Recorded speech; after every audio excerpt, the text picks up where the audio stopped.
नमस्ते दोस्तों, कैसे हैं आप। मैं Sujeet Kumar incredible IAS academy में आपका हार्दिक स्वागत करता हूं। दोस्तों, आज की वीडियो में मैं आपको ये बताने वाला हूं कि 10th के बाद बीपीएससी की तैयारी कैसे शुरू करें। दोस्तों, इसे एकदम ऑनेस्टली बता रहा हूं, मेरी हर्टली इच्छा होती है। हूं तो बिहार से, लेकिन दिल हमेशा यही चाहता है कि आप कहीं से भी हो, जिस समय ये वीडियो देख रहे हो, चाहे आप उत्तर प्रदेश से हो, चाहे आप गुजरात से हो, चाहे आप मध्य प्रदेश से हो, चाहे आप जम्मू कश्मीर से हो, कहीं से भी हो, कोई भी बच्चा हो, किसी भी बिरादरी में पैदा हुआ हो, छोटे में हो, बड़े में हो, कहीं भी पैदा लिया हो, चाहे उसके पास संसाधन का अभाव हो या संसाधन जो है अकूत मात्रा में हो, लेकिन हमारी हर्टली गुजारिश होती है कि अगर एग्जाम देना है तो उस राज्य की सबसे प्रतिष्ठित एग्जाम को क्रैक करो। अगर ये जिंदगी मिली है तो वाकई में उसी एग्जाम को क्रैक करने के लिए मिली है। आप अक्सर लोगों को मैं देखता हूं कि चलो भाई दरोगा भर लेते हैं, चलो भाई ये भर लेते हैं, वो फॉर्म भर लेते हैं, ये आया है इसको कर लेते हैं, ये वो पता नहीं इधर उधर की कम करके किसी भी तरीके से कोई जॉब मिल जाए। रुको, अगर आप समय दे ही रहे हो, ये जिंदगी अनमोल है, वक्त का पता नहीं है, तो ऐसे कंडीशन में अगर कुछ करना ही है ना तो बेहतरीन तरीके से करो। और इंडिया के किसी भी प्रतिष्ठित एग्जाम, चाहे वो पीसीएस हो या फिर यूपीएससी हो, 2 साल सफिशिएंट है, सिर्फ 2 साल। अगर 2 साल वाकई में 6 घंटे बिना एतबार के 700 दिन अगर आपने मां सरस्वती में दे दिया तो इस दुनिया में गारंटी बताता हूं कोई सी पावर नहीं है जो आपके रिजल्ट को रोक के दिखा दे। एकदम गारंटी बता रहा हूं, सिर्फ 6 घंटा पर डे 700 दिन देना है, आसानी से क्रैक हो जाएगा, आसानी से। लेकिन हम चाहते क्या है, हमारा इरादा तो बहुत बड़ा होता है, ये करना है, वो करना है, ऐसे करना है, वैसे करना है, और जब करने के लिए वक्त आता है तो हजारों बहाना के बन जाती है, जिसकी वजह से जो है हमारा हो ही नहीं पाता। तो दोस्तों, चलिए सेशन को आगे बढ़ाते हैं। सबसे पहले 10th के बाद कौन सा सब्जेक्ट लें, ये सबसे बड़ा इंपॉर्टेंट बात होता है कि सुजीत सर 10th के बाद जो है कौन सा सब्जेक्ट प्रिफेयर करें। यहां पे जो है बहुत सारे बच्चे जो होते हैं साइंस बैकग्राउंड से आते हैं, बहुत सारे बच्चे आर्ट्स बैकग्राउंड से आते हैं, बहुत सारे बच्चे कॉमर्स बैकग्राउंड से आते हैं। ये कोई फर्क नहीं पड़ता कि आप साइंस लिए हो, आर्ट्स लिए हो, कॉमर्स लिए हो, इससे कोई मतलब नहीं है, आप कुछ भी लो। अगर पूछो कि सुजीत सर अगर आपसे मैं पूछूं कि कौन सा सब्जेक्ट लिया जाए, तो मैं सीधा कहूंगा आंख बंद करो और आर्ट्स लो, आर्ट्स वाला सब्जेक्ट लो। आसानी से, ईमानदारी से, अगर दिल से मेहनत किया जाए तो आसानी से इसको क्रैक किया जाए, आर्ट्स ले लो। अब रहा दूसरा क्वेश्चन आपके पास में रहेगा, सुजीत सर क्या इसमें परसेंटेज मार्क्स भी अंतर करता है क्या, मायने रखता क्या? ऐसा कुछ भी नहीं है। आपका 3rd डिवीजन भी है तो कोई फर्क नहीं पड़ता है, आप 2 साल फेल में किए हैं, पार्ट 1 में, पार्ट 2 में या पार्ट 3rd में, कोई फर्क नहीं पड़ता है। बस उसको आयोग को चाहिए कि आपका ग्रेजुएशन कंप्लीट हो गया, बस इसके सिवा कुछ भी नहीं चाहिए। तो आप जो है बीपीएससी के फॉर्म भरने के लिए पूरी तरीके से एलिजिबल है, अगर आपके पास में ग्रेजुएशन की डिग्री है तो। बात ही समझिएगा एक एक पॉइंट को। नेक्स्ट है कि इसके अंदर जो पैटर्न है, ये 3 पैटर्न पे एग्जाम होता है। पहला प्रीलिम्स, दूसरा मेंस और तीसरा इंटरव्यू। इस पे भी जो है पूरा डिटेल से बताएंगे, लेकिन यहां पे ज्यादा डिटेल से नहीं बताएंगे। जो प्रीलिम्स होता है वो 2 घंटे में 150 क्वेश्चन को टैकल करना होता है और सब में ऑप्शन रहता है। यहां जो है और स्टेट की तरफ यहां जो है 5 ऑप्शन दिया रहता है, घबराने की कोई जरूरत नहीं है, बस उसमें सही आंसर जो है वो टिक लगा दीजिए 2 घंटे में। अब यहां के बाद मेंस में आते हैं। मेंस जो है 900 नंबर का रहता है। इस 900 नंबर में 300 नंबर का 2 जीएस का पेपर होता है, तो 600 नंबर और 300 नंबर का ऑप्शनल पेपर होता है, जो कि वैकल्पिक आगे बताएंगे कि कौन सा लिया जाए। तो ये टोटल 900 नंबर हुआ और 120 नंबर का इंटरव्यू होता है, जो टोटल 1020 नंबर होता है। लेकिन प्रीलिम्स के मार्क्स जो है यहां पे ऐड नहीं होते हैं, ध्यान रखिएगा। प्रीलिम्स के मार्क्स कहीं भी ऐड नहीं होते, किसी भी पीसीएस या यूपीएससी में प्रीलिम्स के मार्क्स को जोड़े नहीं जाते हैं। सिर्फ मेंस और इंटरव्यू, इसी दोनों में जो है डिसाइड होता है आपका रैंक, और उसी रैंक के डिसाइड के अनुसार से आपको पोस्ट मिलता है। अभी जो ये आप तैयारी कर रहे हैं किसी भी पीसीएस की, तो यहाँ पे 2 लोग बस चाहत होती है, 2 ऑप्शन जो होती है सबसे ज्यादा होती है, एक एसडीएम की पोस्ट और दूसरा जो होता है डीएसपी का पोस्ट। सबको लगता है वर्दी मिलना चाहिए सुजीत सर किसी भी हालत में।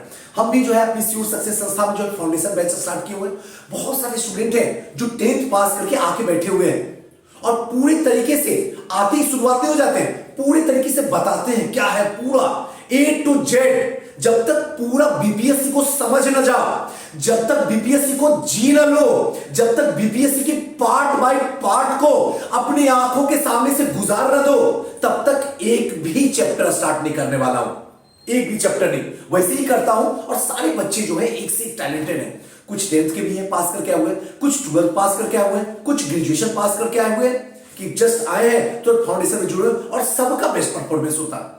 वो चीज जो है आज यहां पे शेयर कर रहा हूं कि कैसे है। नेक्स्ट है वैकल्पिक विषय। वैकल्पिक विषय का डिसाइड जो है आप कीजिए, आपके इंटरेस्ट पे है, क्योंकि जो आप ग्रेजुएशन में पढ़िएगा, ध्यान रखिएगा, वही आपका ऑप्शनल पेपर बनाने की 99% चांस रखिए। कि जो यहां पे चूज किया 10th के बाद सब्जेक्ट, 12th के बाद ग्रेजुएशन में, वही चीज आपका वैकल्पिक होना चाहिए, इसका इससे एकदम कनेक्ट होना चाहिए। अगर ये कनेक्ट नहीं कीजिएगा तो फिर दुनिया आपको बेवकूफ बनाते रहेगी। और फिर सुजीत सर से पूछिएगा, सुजीत सर इतिहास पढ़ाते हैं, तो सीधा कहेंगे एक काम करो इतिहास ले लो। इससे फायदा सुजीत सर का होगा, लेकिन बर्बादी आपकी होगी।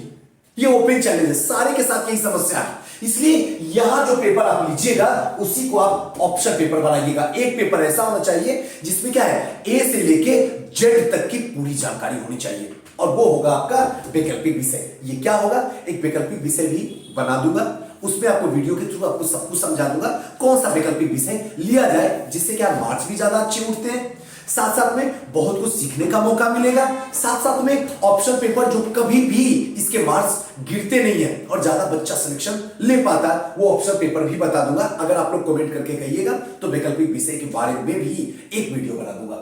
नेक्स्ट है, अब आते हैं यहां से बात पढ़ाई की। अभी तक तो छोटी मोटी जो जानकारियां थी वो मैं आपको दे रहा था। अब आता है कि स्टार्टिंग सुजीत सर कहां से किया जाए। ये बड़ा यक्ष प्रश्न है। बहुत लोग बहुत तरीके की बात करते हैं, लेकिन ऑनेस्टली बताता हूं, दिल पे हाथ रख के, जितनी बातें मैं कर रहा हूं ना उतना कर लो। आपका प्रथम प्रयास में जिस समय जो वो टाइमिंग होगा, जो आपका एज होगा और जो फॉर्म नंबर भरने का होगा, उसी टाइम में प्रथम प्रयास में हो जाएगा। सबसे पहले न्यूज़पेपर, सबसे पहले आपको न्यूज़पेपर को पूरे तरीके से खंगालिए, हर दिन आदत लगा लीजिए। आप ये मत सोचिए क्या पढ़ना है क्या छोड़ना है, एकदम भूल जाइए। बस न्यूज़पेपर को पढ़ने की एक बार आदत बना लीजिए। उसके बाद तो मैं आपके साथ रहूंगा ही, आपको बताऊंगा कि अब क्या इसमें पढ़ा जाए। एक बार आदत लग गई, उसके बाद बताऊंगा क्या पढ़ा जाए और क्या पढ़ने के बाद में आपको अपने अंदर रखना है और जिसका उपयोग जो है आयोग के सामने करना होगा।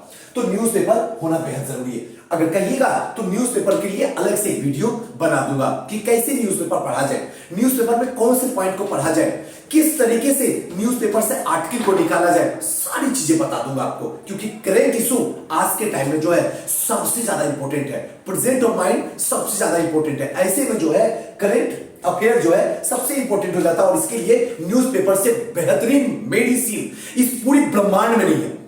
आप अगर न्यूज़पेपर को अच्छे से नहीं पढ़ोगे तो आपको मैगजीन खरीदना पड़ेगा, और मैगजीन में वो चीजें नहीं होती है जो न्यूज़पेपर में होती है। और न्यूज़पेपर के लिए आप जनसत्ता ले सकते हो या फिर राष्ट्रीय संस्करण। राष्ट्रीय संस्करण अगर नहीं मिलता है तो आप डिस्क्रिप्शन बॉक्स में इसके लिए ऑलरेडी जो है एक ग्रुप बना दिया हूं, आप वहां पे ऐड हो जाइएगा, वहां से न्यूज़पेपर आपको कंटिन्यू मिलता रहेगा।